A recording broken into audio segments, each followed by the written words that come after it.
A caked maid is seen working in the Peta Territory Castle, a difficult job that demands early mornings and night watches. The workload is heavy, and Lucius wonders whether that is why she seems nervous, or whether she plans to steal his money and run away. He keeps these thoughts to himself, and the maid startles when she notices his stare. She responds to him, and he tells her he has begun to worry about her. She insists she is fine and explains that in times like these, when jobs are scarce, she wants to work hard and be useful to him. She talks too much, and he can tell she is lying. She adds that she knows a little accounting and asks for a chance to prove herself. Her name is Ira, level 6.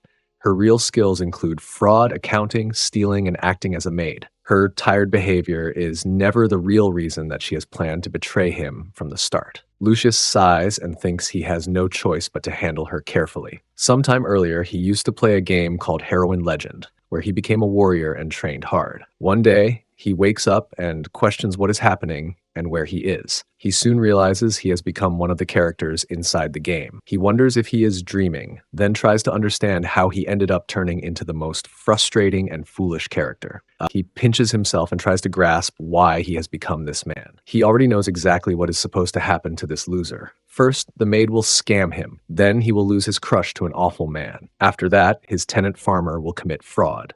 This time, he intends to change everything. He finally understands why Lucius is so frustrating. He calls for the status window. When it appears, he sees that Lucius is always fooled by others, even though he holds a high position and has real strength. He was confused at first after turning to this character, but now he is calm. If he acts like himself, he will not be treated like a fool. He decides to confront the maid who intends to cheat him. He calls her in and tells her he will consider her request. Then he asks her to bring Robin to him. She agrees and leaves. A knock comes at the door. Robin enters. Lucius asks about the investigation of Ira. Robin reports that Ira often boasts about her accounting skills and frequently meets Carl, a security guard with heavy gambling debt. Robin adds that he does not believe they are romantically involved. Lucius decides he cannot wait for Ira to commit a crime. He wants to test her and quickly understand her intentions. Elsewhere in the castle, a knock comes at Ira's door. She asks who is there, and Robin answers.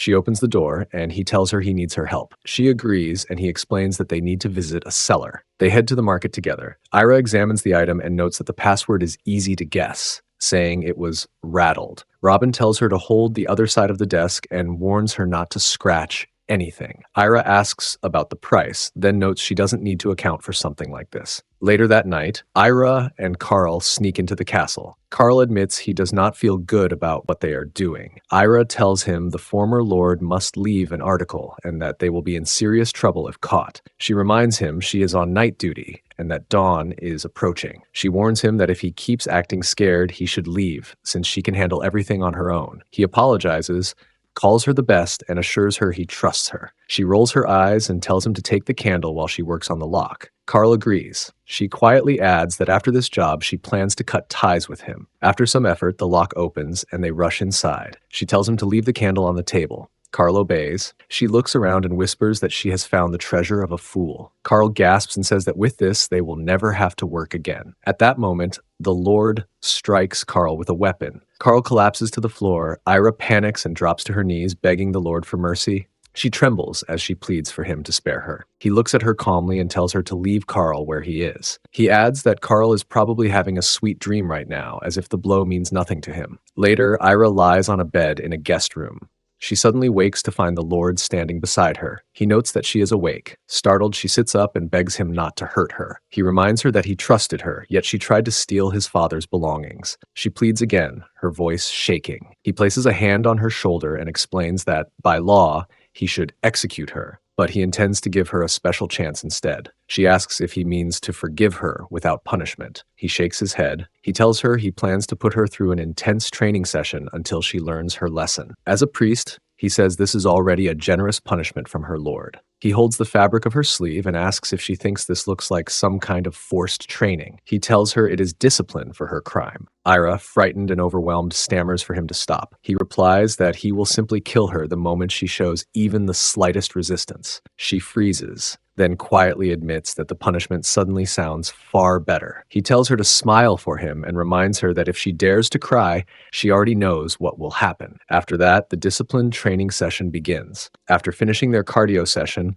Lucius said He would lock himself away until the next punishment. The following day, after completing a session with Ira, he offered a prayer to God. He quietly asked the heavens to come down to their holy ground, to watch over the tenant farmers who worked so hard they might as well have been sweating blood. He prayed for the land's value to skyrocket and urged the divine presence to assist them. Through that prayer, the farmland became fertilized, enriched, just like in the original game, he remembered. Yet, despite having soil so fertile and successfully preventing Ira from stealing, he still found himself sighing in frustration. He muttered internally that he was on the verge of going broke because of fundamental flaws in the system. His domain received only half of the taxes owed by the farmers. Though he used blessings to nourish the land, the farmers continued to withhold proper taxes, always blaming their shortcomings on famine. Year after year, they treated him like a fool, secretly skimming grain for themselves.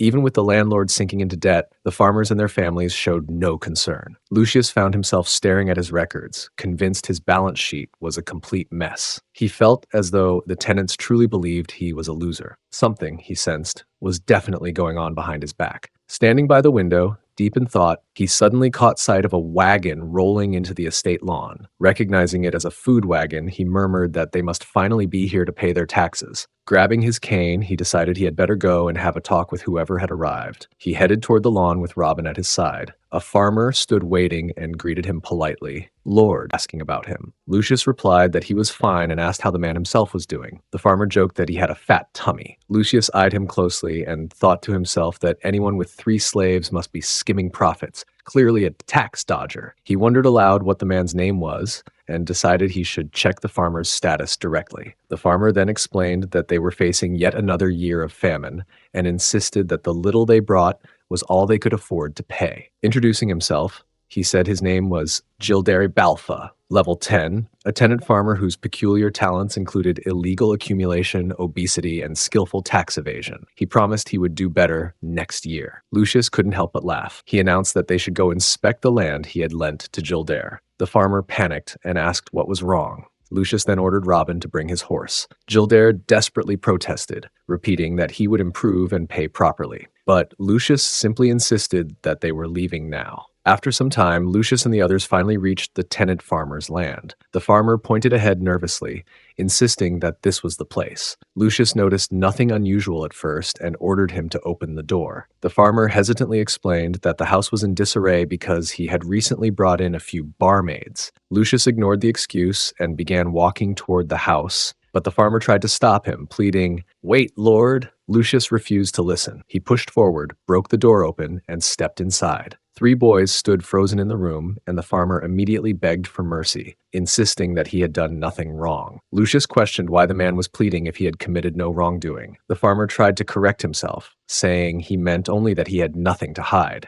Lucius suddenly noticed a broken lock lying on the floor. Without hesitation, he smashed the locked door and forced his way into the lower section of the house. Again, the farmer tried to stop him, but Lucius ignored him. Inside, he discovered several grain bags. He demanded an explanation, and the farmer weakly claimed they were empty sacks he had gathered. Lucius doubted him and offered to verify it himself. He introduced himself aloud as if reminding the farmer of who he was, declaring that he was Lucius, with a power level of 89, 18 times stronger than an ordinary man. Then he tore open one of the bags, causing grains to spill across the floor. The sack was clearly full. Lucius noted that this was far from empty grain. The farmer fell to his knees, apologizing and begging for forgiveness. But even in the middle of his excuses, he wondered internally why he was apologizing so desperately. It wasn't as if he were the only one committing this kind of deception. He even felt offended that Lucius was accusing him so aggressively. At that moment, Lucius struck him with his cane, and the farmer collapsed. Lucius then walked past him and approached the farmer's daughters. He declared that their father had admitted to tax evasion and that he had sentenced him to death on the spot. Because they were part of the same family, he explained that they, too, would need to be executed. Terrified, they begged him for mercy. Robin intervened gently, telling Lucius that imposing such a punishment on the daughters was harsh. Lucius replied that he would consider it, then ordered that the girls be taken to the dungeon and tied up. The next day, Lucius saw the outcome of his actions. The tenant farmers, terrified by the previous day's events, brought 10 times the usual amount of grain. If things continued at that pace, he thought, he might actually recover his failing finances. A knock sounded at his door, and a maid announced that Sister Ciare had arrived. Lucius felt that since he had dealt with his most urgent financial problems, it was time to protect his childhood friend from being taken advantage of by another lord. Ciare entered with a gentle greeting, saying she had come after receiving his letter. Lucius noted that she appeared kinder and more composed than he remembered. Her status window identified her as Ciare, level 10, a nun with 78 affection toward him, talented in accounting, carpentry, and innocence. He gently told Ciare that rumors suggested the lord of the neighboring lands had been flirting with her, and that the idea had troubled him greatly. Ciare blushed, saying she hadn't realized he cared so much. Lucius reassured her, saying he would protect her. As an archpriest with the authority granted by the Lord, he could allow her to work under him instead. Ciare thanked him with sincerity. He added that there was one condition when they were together in private: she must call him by his name. When she softly replied, Lucius thanked her warmly. To himself, he thought excitedly that he was definitely going to have a cardio session with her. Later, within the castle, Ciare pleaded with him after hearing about the events at the farm. She begged him to spare the lives of Ira and the tenant farmer's daughters. He thanked her for coming and agreed to reconsider. Sometime afterwards, Lucius descended into the basement with a man who dealt in slaves. Lucius informed him that, at Ciare's request, he had decided not to execute the daughters. Instead, he would sell them to a slave trader. Ira, imprisoned nearby, stared at him with unnerving expressions. Lucius wondered aloud whether people simply went insane when confined for a few days. The slave trader assumed Ira was one of the slaves for sale, but Lucius corrected him, saying the girls were in the next cell. When the trader saw them, he commented on their attractive faces and figures, asking whether it would be possible to remove their tongues to silence them. Lucius agreed, saying he couldn't predict what accusations they might make against him later. Meanwhile, Ira continued to stare at him strangely, muttering the word sweat. Lucius concluded that she was merely pretending to be crazy. The slave trader, intrigued, suddenly asked if he could purchase the pink one as well. Lucius told him to wait, and Ira took a step back, sitting quietly while Lucius thought over the request. The trader offered a generous price, but Lucius refused, saying he still had other plans for her. The trader accepted his decision and left. As soon as the door slammed shut, Ira approached Lucius again with more odd expressions. He told her it was obvious she was faking madness. He had given her enough time to reflect on her actions. Ira only laughed in response. Lucius declared he would deliver her special punishment in 3 days. Until then, he would treat her as well as possible. He instructed her to prepare herself. 3 days after her arrest, Ira was escorted out of the jail by 2 guards and taken into the castle's lawn. A crowd had already gathered, murmuring and reacting loudly the moment she appeared.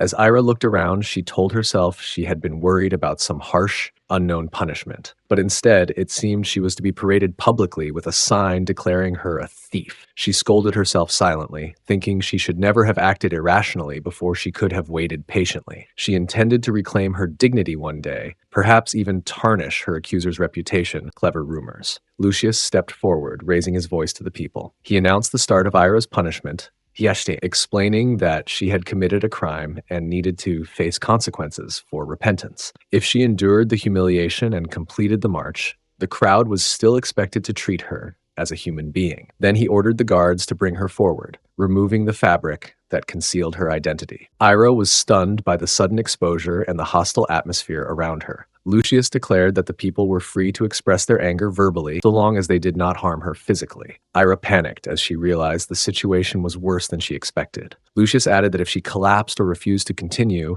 the entire punishment would begin anew. She tried to protest, but the guards followed his orders strictly. There was a reason the crowd had gathered so eagerly. 3 days earlier, they had read the announcement posted throughout the town describing Ira's crime and the details of her public reprimand. Many misunderstood it as permission to confront her aggressively. Some even spoke among themselves, saying they had never seen anyone like her before, and that she deserved strong condemnation for her supposed betrayal. During the days when Ira had been treated relatively well in custody, Lucius had quietly spread word across neighboring lands, summoning anyone who felt wronged by thieves or betrayal to witness her punishment. Their reactions were unpredictable, and many arrived ready to vent their frustrations on a symbolic offender. Lucius told the crowd that although his methods may appear harsh, Ira had been the one to approach him first with deceit. She had attempted to steal his late father's belongings and pretended to be mentally unstable, even though she had been previously exempted from execution. According to Lucius, Ira had crossed the line numerous times, and this was the inevitable result. As the crowd continued shouting and pushing her forward, Ira grew overwhelmed. Suddenly, Lucius signaled with a sharp whistle, ordering everyone to stop. He reminded them that if she collapsed, the punishment would be restarted, and announced that the rest of the sentence would continue the next day. That night, Ira sought out Lucius in private. She apologized, admitting regret for everything she had done. She promised to follow every instruction he gave if he would end the punishment. Her fear was intensified by the contrast between how she had been treated earlier, almost like an honored guest, and how she was being treated now. In desperation, she asked him not to leave her alone. Lucius reassured her calmly, saying he would guide her and teach her how to rebuild herself from this ordeal. However, next morning, the tense atmosphere was interrupted by an unexpected visitor. A furious man barged into Lucius's castle, demanding to know why Lucius had taken Cieri, a woman from the neighboring territory, along with her parents. As a local lord, he accused Lucius of interfering with his personal authority. Lucius replied sharply that the man had been attempting to harm someone under his protection. He promised financial compensation for the loss, asking whether that would resolve the matter. The man's tone changed instantly. He muttered a few threats, slammed the door, and left, vowing revenge. Moments later, another knock sounded. This time, it was Robin who informed Lucius that the guards had captured a group of bandits. Lucius took his cane and walked with Robin and Cieri toward the lawn. He asked Robin about the punishment for theft under the current law. Robin replied that the sentence was beheading, with the head displayed publicly as a warning. Lucius nodded, confirming that the bandits, by this definition, were sentenced to death. The bandits begged for mercy, but Cieri stepped forward hesitantly. She addressed Lucius, explaining that her faith emphasized forgiveness. Perhaps, she suggested, they might offer the bandits a chance instead of execution. Lucius looked at her carefully, pointing out that she was the same tenant farmer's daughter who had pleaded for Ira earlier. Now, she was asking him to spare even thieves. Cieri replied quietly, asking what else she was supposed to do if mercy was the core of what she believed. He realized he couldn't go against Cieri's logic, so he reluctantly agreed, telling her that on second thought, she might be right. Inwardly, he reflected on how he had been thinking only as a landlord and forgetting his responsibility as an archpriest. Cieri smiled, and he found himself thinking that both his image as a priest and the affection Cieri showed him mattered as well. Placing his hand gently on her head, he told her he would reconsider the matter once more. He guessed she liked it when he patted her, but this time he decided he would do something different. The group of bandits came forward, bowing their heads and apologizing to Lucius. They begged him to forgive them and pleaded for one more chance, claiming they wanted to become new people. Lucius thought that at such a moment of apology, he could not easily say anything harsh. They kept expressing regret for their sins, and although he could read their shameless intentions like an open book, he finally agreed. He told them he would give them a house and land, but they must work hard,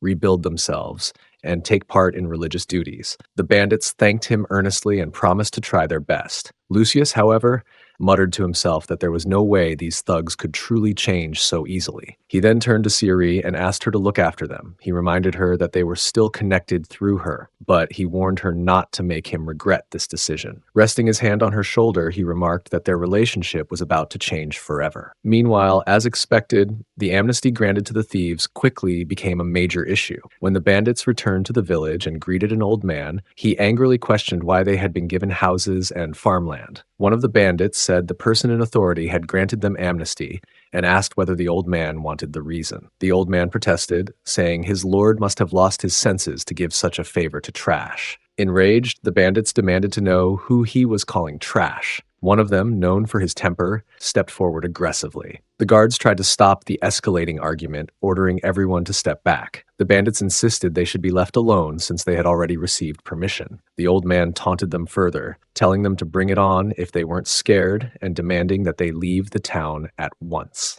Cieri arrived amid the chaos and took it all in. She whispered to herself that everyone seemed to be having a difficult time and blamed herself for causing all this trouble. Sometime later, Lucius headed toward the town, thinking about how both victims and aggressors were forced to exist in the same space and how impossible it would be for them to get along. He arrived at the thieves' hideout and found it exactly as in the game. At the beginning of the game, Lucius was level 40, the boss was level 20, and the boss's pawn was level 10. Standing guard was a man named Carl, his job listed as thief, his power stat at 15, and his talent in guarding and inflicting beatings. Lucius calculated that if the levels here matched the game system, he could handle this alone. For the sake of peace, Lucius struck Carl with his cane, knocking him out. Then, rushing forward, he hit two more men, sending them tumbling to the ground. Another man attacked from behind, but Lucius swiftly stepped back, stopped the attack, and struck him with his cane as well. Continuing deeper inside, he encountered more thieves and introduced himself as Lucius,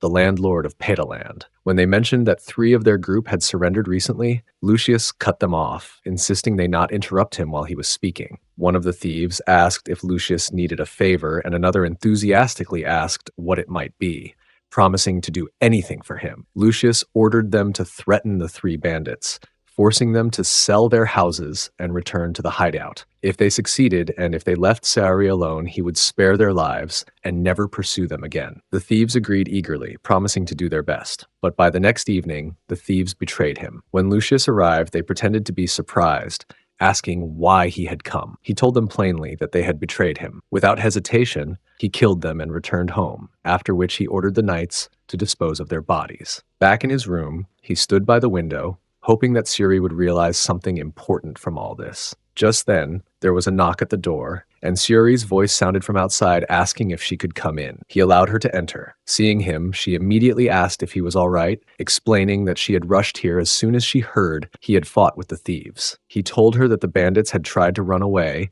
so he had gone to persuade them, but they attempted to kill him. He added that he had only tried to help them because he had taken her advice to heart. Saori blamed herself and apologized tearfully.